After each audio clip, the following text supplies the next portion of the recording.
Hi guys, welcome to another study vlog. So hey guys, मैं पहुंच चुकी हूँ सुबह सुबह लाइब्रेरी पढ़ने के लिए। और भाई लाइब्रेरी पढ़ने के लिए जाते हैं, कैसी बातें कर दी मैंने। और फिर जाके फिर मैंने पिया पानी, क्योंकि मुझे लाइब्रेरी पहुंचते पहुंचते बहुत ज़्यादा गर्मी लगती है। और मैं अपने साथ लेके आई थी कॉफ़ी, क्योंकि कैफीन के बिना हम नहीं जग सकते हैं। पढ़ना करते हैं अब स्टार्ट। और मैंने उठाई है सबसे पहले मैथ, जिसमें मैंने मैथ का रिवीजन किया है, क्योंकि बिना मैथ के रिवीजन के कुछ नहीं हो सकता हमारा।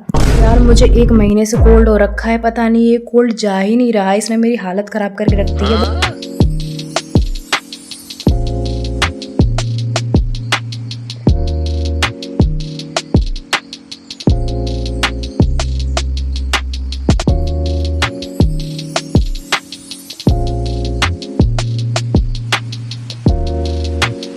मुझे मैथ्स की क्लास लेनी थी और मैं बहुत देर से ईयरबड्स कनेक्ट करने की कोशिश कर रही थी, बट ये कनेक्ट ही नहीं हो रहे थे। पता नहीं इनको क्या भूत चढ़ गया था। फाइनली मेरी ईयरबड्स कनेक्ट हो चुके थे और मैं मैथ्स का लेक्चर बहुत ज़्यादा फोकस के साथ देखती हूँ, क्योंकि नज़र हटी दुर्घटना घटी। और मैं मैथ्स पढ़ती हूँ, आप सभी को पता है, जैसे कि आदित्य सर से मुझे इनसे बहुत अच्छा लगता है पढ़ना। और मैं मैथ्स में वीक हूँ, तो ये काफ़ी अच्छे से कॉन्सेप्ट क्लियर करा देते हैं। मैंने मैथ्स के नोट्स भी बनाए थे। और देखो, मैथ चाहे कितने भी कठिन क्यों ना हो, बट अगर उसको हम रेगुलरली प्रैक्टिस करेंगे, अच्छे से क्लासेस लेंगे, रिवीजन लेंगे, तो कोई भी चीज़ नामुमकिन तो नहीं हो सकती है। लाइब्रेरी के पास ही एक शॉप है जहाँ से मैं हर वक्त कुछ ना कुछ ठूंसती रहती हूँ। और मुझे भूख लग गई थी, तो फिर मैंने ये कुछ ब्रेड पकौड़े खरीदे थे और ये इतने सॉफ्ट थे, काफ़ी अच्छे थे ये। फिर लाइब्रेरी वापस आके अपनी की फिल बॉटल और चले गए थे चुपचाप से पढ़ने के लिए। मैंने पिनाकल की इंग्लिश की बुक मंगाई है अभी प्रैक्टिस के लिए, तो मैं इससे ही प्रैक्टिस स्टार्ट कर रही हूँ अभी। और मैंने इससे काफ़ी देर तक प्रैक्टिस करी थी, काफ़ी अच्छी बुक लगी मुझे, इसमें सारी चीज़ें हैं। इसकी प्रैक्टिस करने के बाद में मैंने की थी इंग्लिश की वोकैब की क्लास, और मैं वोकैब्स को काफ़ी समय से स्किप कर रही थी।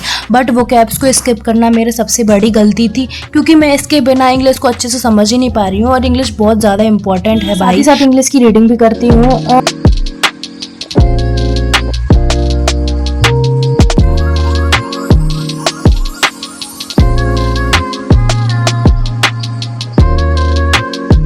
और मैं इतना सब कुछ करने के बाद मैं बहुत ज़्यादा थक गई थी, तो फिर मैं चली गई थी छत पर थोड़ा सा वॉक करने के लिए। और फिर की अपनी फिल बॉटल और चुपचाप चले गए से फिर नीचे पढ़ने के लिए, क्योंकि ज़्यादा रेस्ट करना भी अच्छा नहीं है। और फिर मैंने नीचे आके अपना स्टार्ट किया था हिस्ट्री का 1 शॉट लेक्चर। और मुझे हिस्ट्री पढ़ने में बिल्कुल भी बोरिंग फील नहीं होता। हाँ, मुझे बोरिंग फील नहीं होता, मुझे काफ़ी इंटरेस्ट आता है हिस्ट्री में। और फिर मुझे लग गई थी भूख, तो मैंने निकाला अपना खाने का पिटारा और अपना लंच करना स्टार्ट किया। और मैं बहुत देख के लंच कर रही थी, क्योंकि मुझे डर लग रहा था कि कोई मुझे देख ना ले, क्योंकि अलाउड नहीं है अंदर खाना खाना। बट संडे था, कोई आया नहीं था, तो इतना डर नहीं। इसके बाद मैं काफ़ी समय से ही पेंडिंग पड़ा हुआ था चैप्टर मुझे रिवीजन करने के लिए, और मैं इसका रिवीजन करके अब जल्दी से इसके क्वेश्चन प्रैक्टिस करूंगी। और फिर मैंने स्टार्ट कर दिया था इसका रिवीजन। और मैथ्स का क्या, किसी भी सब्जेक्ट का ले लो, जितना रिवीजन करो उतना ही कम है, इसीलिए भाई रिवीजन इज द की। यहाँ पे बिल्कुल कुकड़ू बन के कॉफी पीते पीते करंट अफेयर्स का लेक्चर ले रही थी। और मैं टेस्ट भी लगाती हूँ, वो मैं फोन से लगाती हूँ, इसलिए मैं उसको शूट नहीं कर पाती हूँ। अभी फिलहाल में मैं रीजनिंग के और इंग्लिश के ही मॉक लगाती हूँ। शाम के बज गए थे 5, इसीलिए फिर मैं निकल गई थी अपने घर के लिए। घर पहुँच के किया फिर मैंने रेस्ट। Thanks for watching. अगर आप सभी को मेरा ब्लॉग अच्छा लगा हो तो डोंट फॉरगेट टू सब्सक्राइब।